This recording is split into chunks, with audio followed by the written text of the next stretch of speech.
Quando a gente fala de empresa, a gente tem a ideia, juridicamente falando, da atividade econômica organizada. Essa atividade ela vai ser organizada, portanto, ou por um empresário ou por sociedade empresária. Nós já vimos que o empresário individual é igual à pessoa natural, a pessoa física que exerce em nome próprio uma atividade econômica organizada. Por outro lado, a sociedade empresária, ela vai ser uma pessoa jurídica. Portanto, hoje a gente vai ver exatamente essa figura da pessoa jurídica, das sociedades empresárias. Lembrando o seguinte, que as pessoas jurídicas, elas são divididas em pessoas jurídicas de direito público, e aí eu menciono a União, os estados, os municípios, a UFSJ e as pessoas jurídicas de direito privado. E aí entram as associações, as fundações, as cooperativas, os partidos políticos, as organizações religiosas, as sociedades e aí, por último, a Eireli. O que nós vamos estudar hoje? É esse grupo aqui, sociedade. Então nós vamos estudar uma pessoa jurídica de direito privado denominada sociedade. Qual sociedade? Nós temos duas. Sociedade simples e a sociedade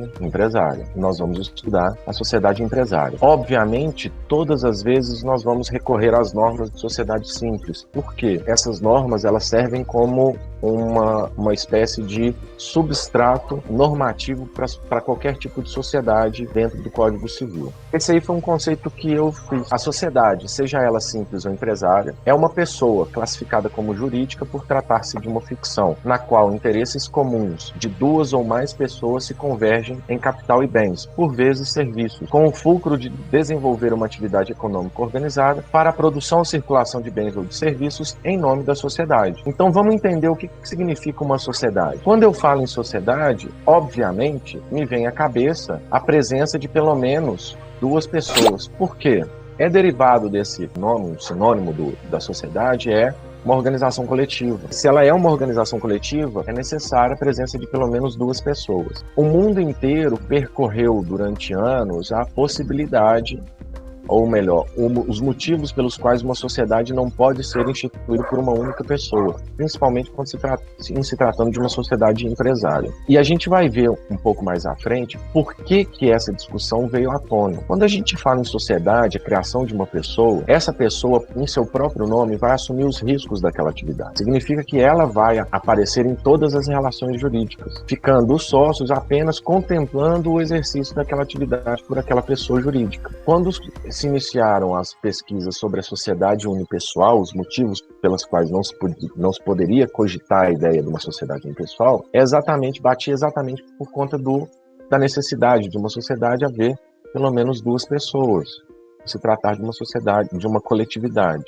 dentro de um interesse. O direito português, o direito italiano, o direito alemão já começaram a instituir legislações que permitiam a existência de sociedades unipessoais que não apenas essas aqui informadas anteriormente. E o direito brasileiro admitiu a Lei 13.874 de 2009. Essa lei de 2019, ela estabelece que a sociedade limitada ela é principalmente criada por pelo menos duas pessoas. Entretanto, o parágrafo único do artigo 1052, parágrafo 1º do artigo 1052, estabelece que uma sociedade limitada pode ser criada por uma única pessoa. Então nós já temos a possibilidade e a nomenclatura da sociedade unipessoal positivada no nosso direito.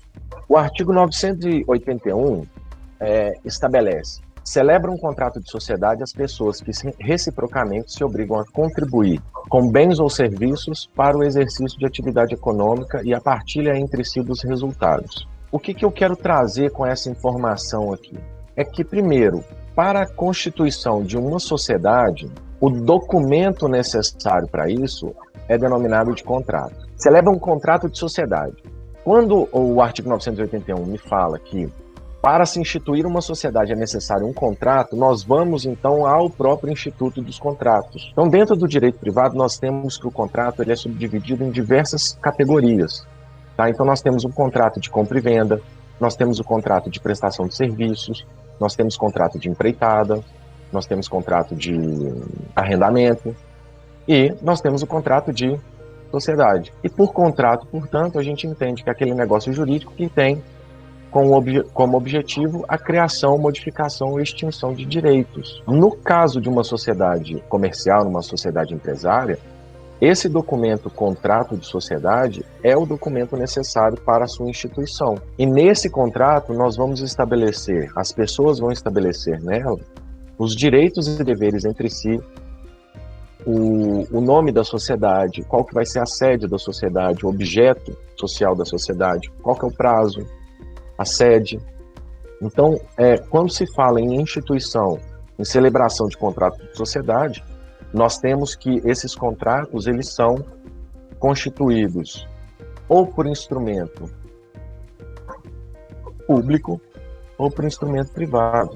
Atualmente, o corriqueiro é um instrumento privado. O que é um instrumento privado? É quando as próprias partes sentam e discutem as próprias cláusulas contratuais, redigindo esse documento e, posteriormente, levando esse documento devidamente assinado a registro na junta comercial. Por instrumento público, é o próprio cartório quem registra, quem redige as cláusulas contratuais. Aqui fala que o contrato de sociedade, ele tem, no momento da celebração desse contrato, eles vão contribuir com bens ou serviços de forma recíproca.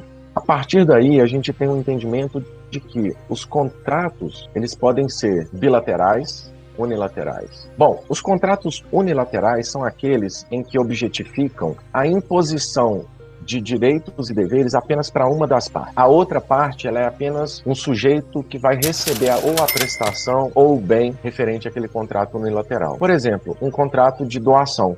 Eu ofereço a ele um determinado bem, ele aceita, e está feito o contrato. Então, por isso que são contratos denominados de unilaterais. Por sua vez, os contratos bilaterais, eles também são denominados de sinalagmático. Por que sinalagmáticos ou bilaterais? Porque eles estabelecem direitos e deveres recíprocos entre as partes. Tá? Então, são duas partes, geralmente, num contrato bilateral, em que nós temos uma parte credora de um lado e uma parte devedora de outro lado. Ao mesmo passo em que a contraprestação nesse tipo de contrato estabelece um dever da parte credora também e da parte devedora também um crédito. Qual é o meu interesse? Me desfazer desses bens.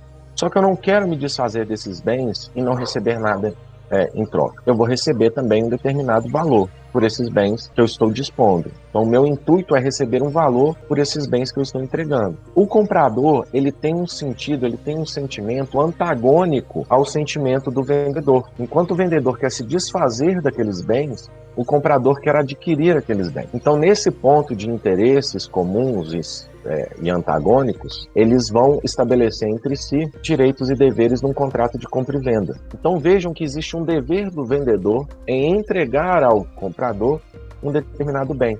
O comprador, por sua vez, ele tem um interesse em adquirir um patrimônio. E por que a gente fala, então, que esses contratos eles são bilaterais ou sinalagmáticos? É porque os interesses eles são antagônicos. E celebra um contrato de sociedade, as pessoas que reciprocamente se obrigam a contribuir com bens e serviços para o exercício de atividade econômica, vejam que nesse ponto os contratantes, as partes, eles vão perquirir exatamente o mesmo objetivo. Então, todos os direitos e deveres eles vão sendo convergidos exatamente para um objetivo comum. Nós não temos interesses contrários, interesses antagônicos. Então, esses contratos são denominados como contratos plurilaterais. Quem desenvolveu essa teoria dos contratos plurilaterais foi o Tullio Ascarelli. Uma pessoa física, uma pessoa natural, ele pode constituir uma sociedade unipessoal?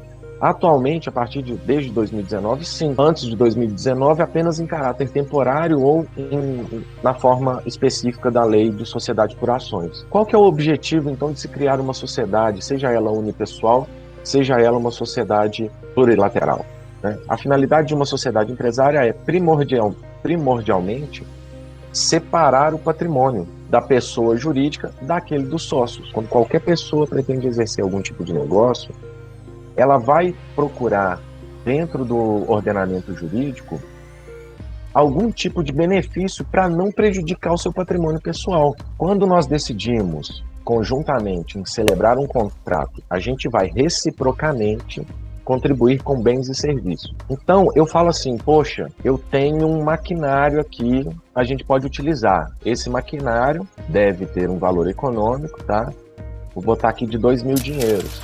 A Giovana fala, eu tenho um espaço físico, a gente pode inicialmente estabelecer um contrato de comodato e a partir do momento que a sociedade começar a ter um lucro, a gente estabelece aqui um valor de aluguel. O Gabriel fala, não, eu vou entrar com a minha lábia, eu vou prestar serviço, meu negócio é vender. Então nós temos um espaço físico, nós temos um maquinário, nós temos os insumos, nós adquirimos os insumos também, e a gente começa a produzir massa para vender. Quando a gente toma a decisão de instituir uma sociedade, o direito ele vai estabelecer alguns critérios, ou melhor, ele vai estabelecer alguns elementos que são necessários para constar desse contrato. Porque a partir do momento em que a gente une os nossos esforços para a constituição de uma sociedade, para a produção e circulação de bens ou de serviços, obrigatoriamente a gente está instituindo uma pessoa. E essa pessoa, denominada como pessoa jurídica, ela vai deter em seu próprio nome direitos e obrigações. Por quê? Quando o Rafael, a Giovana e o Gabriel instituem essa produção de massas aqui, a gente institui também uma pessoa. Quando a gente institui essa pessoa, ela também vai adquirir um patrimônio individual. A finalidade de uma sociedade empresária é primordialmente separar o patrimônio da pessoa jurídica daquele dos sócios. As atividades exercidas por essa pessoa jurídica, produção aqui de massas, ela vai gerar nesse âmbito organizacional dela direitos e deveres. E quem vai arcar com esses direitos e deveres é a própria sociedade que a gente criou aqui, essa PJ que a gente criou, essa sociedade empresária. Se eu consigo dividir esse patrimônio, significa que a pessoa jurídica vai arcar com o seu próprio patrimônio. Não havendo condições, eu paro por aqui. Ainda, havendo a contribuição de mais de uma pessoa, a responsabilidade pelo negócio a ser empreendido é diluído. Claro, eu vou investir X, a Giovana vai investir Y e o Gabriel vai investir K. Nós vamos ter aqui um patrimônio diluído na responsabilidade pela gestão desse negócio aqui. Diluição de riscos. Quando eu falo em diluição de riscos, o que eu quero dizer?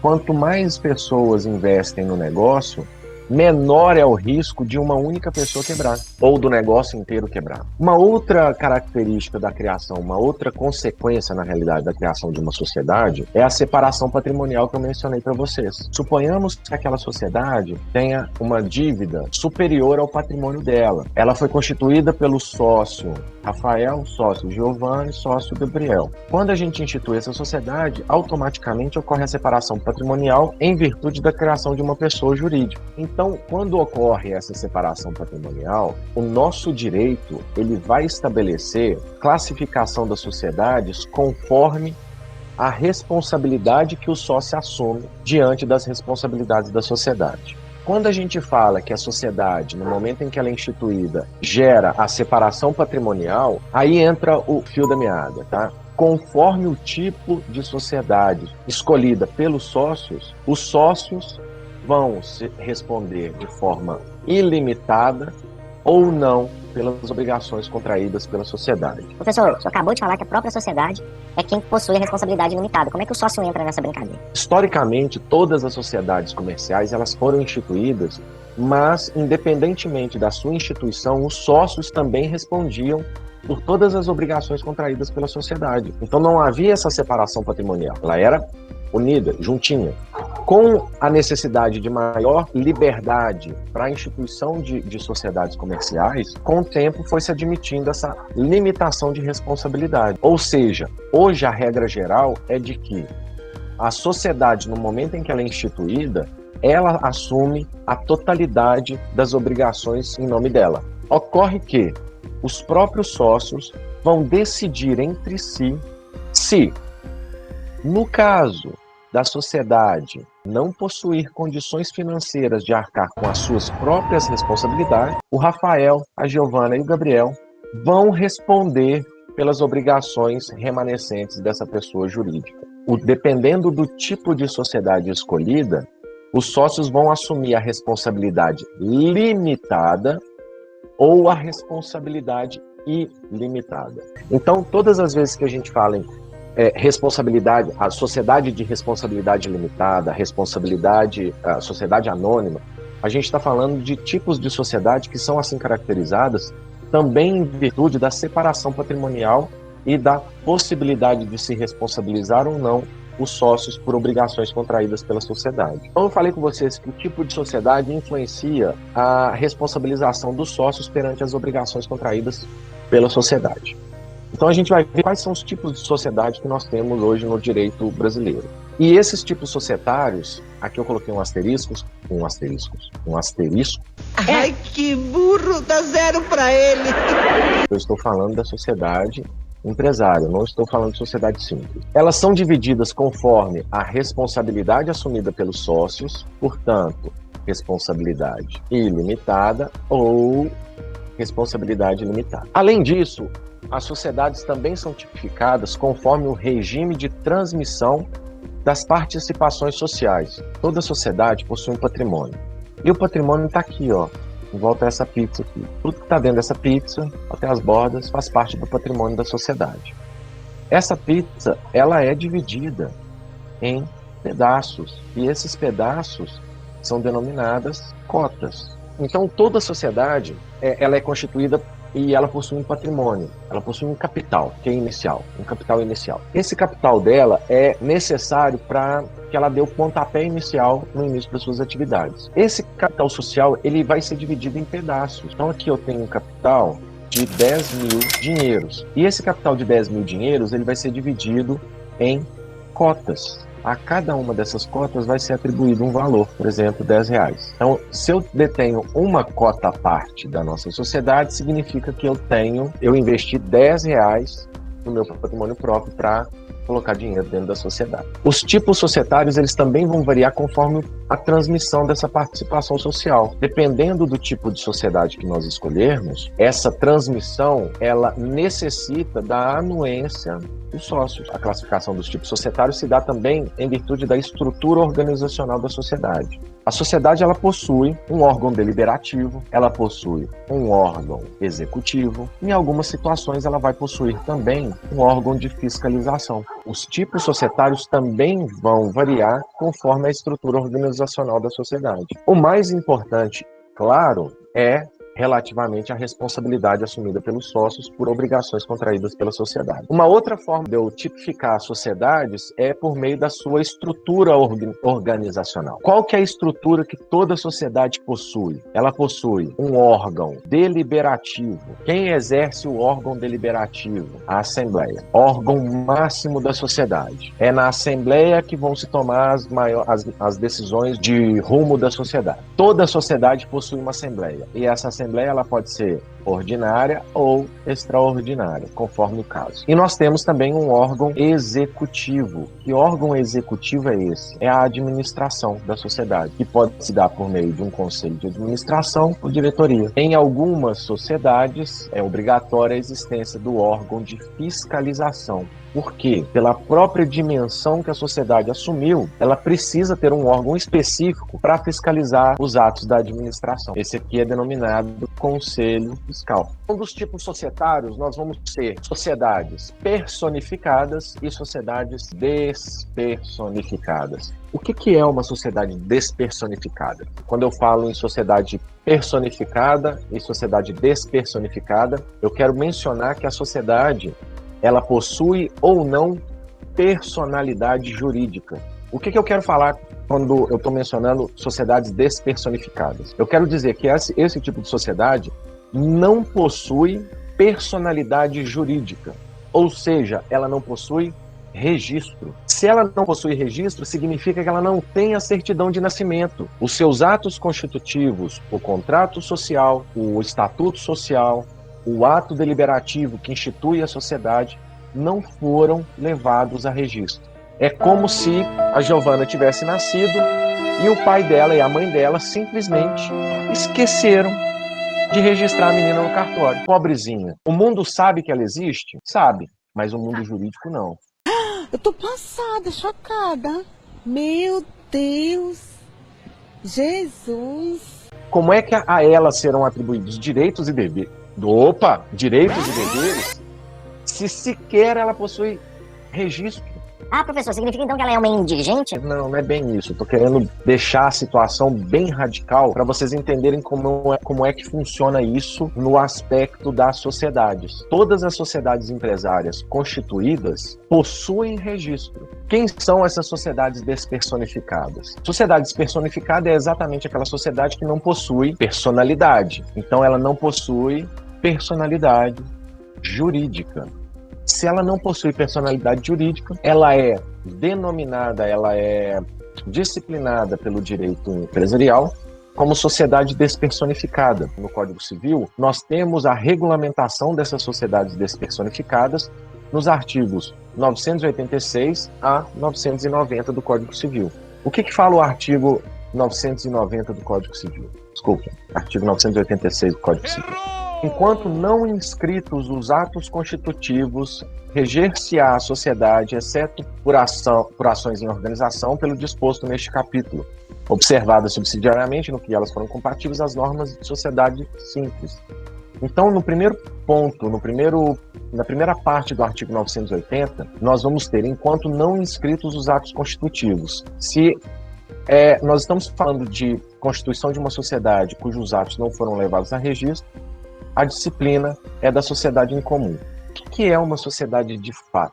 O Antônio Estrela e o Estevão Rogério estão aqui e eles decidem, de comum acordo, criar uma sociedade. Eles falam assim: Ô, Tonhão, eu tava querendo montar um pub, cara. Só que eu só sou proprietário de um local, né, de um imóvel. Eu não tenho condições de investir nesse imóvel pra construir, pra botar um pub, pra montar um pub lá. E o Tonhão fala assim: não esquenta não, que dinheiro tem, eu gostei da sua ideia. O Tonhão investe determinado valor em dinheiro para a criação desse pub. Os dois serão sócios. O Estevão vai entregar o estabelecimento como parcela da sua contribuição e o Tonhão vai entregar dinheiro para compra de equipamentos, compra de insumos e por aí vai. E aí, naquela euforia do Estevão e do Tonhão, nenhum dos dois se lembra de redigir o que a gente denomina de contrato social. Então, a nossa doutrina estabelece que esse tipo de sociedade em comum, ela é denominada sociedade de fato. Por que sociedade de fato? É porque ela não existe no mundo jurídico, mas existe no mundo dos fatos. Você vê o pub, você chega naquele pub, você enfrenta uma fila, você entra naquele estabelecimento, você compra uma cerveja, você compra umas batatinhas fritas e você sabe que aquele pub existe pela mera existência daquele estabelecimento. E a sociedade irregular? Quando eu falo em sociedade irregular, eu pressuponho a existência de uma sociedade irregular. Ou seja, tanto o Tonhão quanto o Estevão encaminharam o contrato social para registro na junta comercial. Então, o pub Avengers Limitada, constituída pelo Tonhão e pelo Estevão, foi regularmente inscrita, o documento, né, foi regularmente inscrito na junta comercial. Portanto, nós temos a instituição, a criação de uma personalidade jurídica, uma pessoa que está aqui, é o pub. Então, a partir do momento em que o pub Avengers admite o Bruno Outdoor como sócio 3 nessa sociedade, mas não se procede à devida regularização dessa entrada do Bruno, nós temos que a sociedade, a partir daquele momento, se torna uma sociedade irregular. Qual que é a consequência de eu ter uma sociedade de fato ou de uma sociedade irregular? Aí entra o artigo 988. Os bens e dívidas sociais constituem patrimônio social do qual os sócios não são titulares em comum. Então, o patrimônio dessa sociedade aqui, do Pub Avengers, é constituído, o que a gente denomina de patrimônio especial, cuja titularidade pertence ao sócio 1, o sócio 2 e agora o sócio 3. Ok, professor, e se o pub contrair dívidas? Artigo 990. Todos os sócios respondem solidária e ilimitadamente pelas obrigações sociais. Então, o artigo 990 me traz uma consequência da sociedade em comum, ou da sociedade de fato ou da sociedade irregular. E é qual? que todos os sócios vão responder de maneira ilimitada / solidária pelas obrigações contraídas pela sociedade, independentemente da participação na sociedade. É consequência da sociedade despersonificada que os sócios respondam de forma ilimitada pelas obrigações contraídas pela sociedade, independentemente do tipo de responsabilidade, do tipo de sociedade escolhida. Ou seja, tanto o sócio 1, quanto o sócio 2, quanto o sócio 3 vão responder com seu próprio patrimônio, com patrimônio pessoal, pelas dívidas contraídas pelo pub. De que maneira? Ilimitada. Ah, mas foi então uma dívida de 50 mil. O sócio 1 é responsável por quanto? 50 mil. E o sócio 2? 50 mil. E o sócio 3? 50 mil. De que forma? Ilimitada. Ah, mas o sócio 3 ele tem uma participação de 10% no capital social. Não importa. É consequência da ausência do registro ou da sociedade ser irregular que todos os sócios respondam de maneira ilimitada pelas obrigações contraídas pela sociedade. Além da responsabilidade ser ilimitada, ou seja, a responsabilidade pelo valor da dívida ela é total, ela também é solidária, ou seja, existe solidariedade na dívida contraída. Quem são os devedores em virtude da sociedade ser considerada uma sociedade despersonificada? Quem são esses devedores? Primeiro, o pub, o Tonhão, o Estevão e o Bruno, né? O Bruno que entrou. Então nós temos que a solidariedade implica que a totalidade da dívida pode ser cobrada de alguns ou todos. Por quê? Todos eles possuem responsabilidade pela totalidade da dívida. Então a solidariedade implica em que o credor possui a garantia, entre aspas, de poder socorrer ao Poder Judiciário e requerer a obrigação, né, o cumprimento daquela obrigação do pub, do Antônio Estrela, do Estevão Rogério ou do Bruno Outdoor, independentemente do valor que foi atribuído à participação na sociedade. Uma outra sociedade despersonificada que nós temos é a sociedade em conta de participação. Essa sociedade em conta de participação, ela está disciplinada nos artigos 991 e 996 do Código Civil. Na sociedade em conta de participação, ela é considerada despersonificada porque é característica. Você não tem qualquer sociedade em conta de participação com personalidade jurídica. É característica dela não ter personalidade jurídica. Esse tipo de sociedade, ela tem como característica a aparência apenas de um único sócio, que é denominado sócio ostensivo. Por que sócio ostensivo? É porque é esse sócio quem vai aparecer em todas as relações. É característica dessa sociedade em conta de participação a inexistência de registro e, portanto, pela falta da inexistência do registro, nós temos uma única pessoa aparecendo nas negociações, nas obrigações contraídas por essa sociedade. E, por fim, só para a gente finalizar aqui, nós temos 5 sociedades que são consideradas sociedades personificadas. Sociedade em nome coletivo, sociedade em comandita simples e a sociedade limitada possuem regulação, né, no Código Civil, e a sociedade anônima e a sociedade em comandita por ações na Lei 6.404 de 1976, a lei das SA. Quais são as 2 sociedades principais em que a gente vai focar? São essas 2 aqui. A partir de quando? De quando a gente estabelecer todos os critérios que fundam a sociedade personificada. Critérios de nome, domicílio, contrato social, estatuto social, domicílio, nacionalidade, objeto social, capital social, etc. Só mês que vem agora. Só mês que vem. Então tá bom. Vamos dar tchau.